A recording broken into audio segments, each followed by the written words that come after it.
খুনি শেখ হাসিনা রায়ের কথা বলি, তার যে ফাঁসির রায় প্রথমে শোনানো হয় এবং সেটাতে আমরা সবাই সন্তুষ্ট, আমরা আহত এবং শহীদ পরিবার।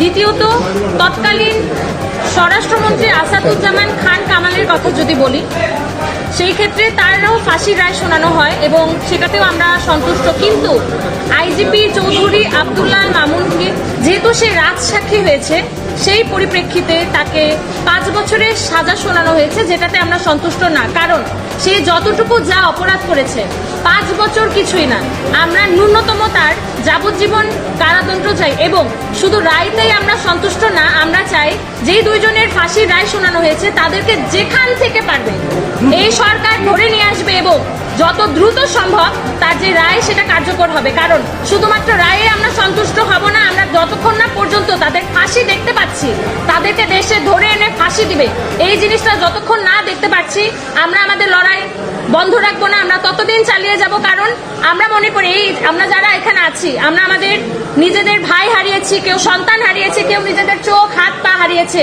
এগুলা কখনো ফেরত আসবে না। কিন্তু সেই মানুষগুলার ফাঁসি যদি আমরা দেখতে পারি, অন্তত আমরা নিজেকে সান্ত্বনা দিতে পারবো যে না, আমরা শাস্তিটা নিজের চোখে দেখেছি।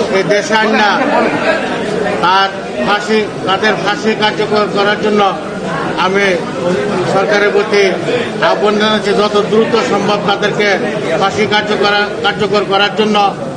এবং আইজিপি চৌধুরী আব্দুল্লাহ মামুনের যে মাত্র 5 বছর রায় দেওয়া হয়েছে, আমি এই রায়কে আমরা শহীদের পরিবারের পক্ষ থেকে গ্রহণ করি না। আমরা শহীদের পরিবারের পক্ষ থেকে চৌধুরী আব্দুল্লাহ মামুনের কমপক্ষে যাবজ্জীবনে আমরা শাস্তি আশা করছিলাম।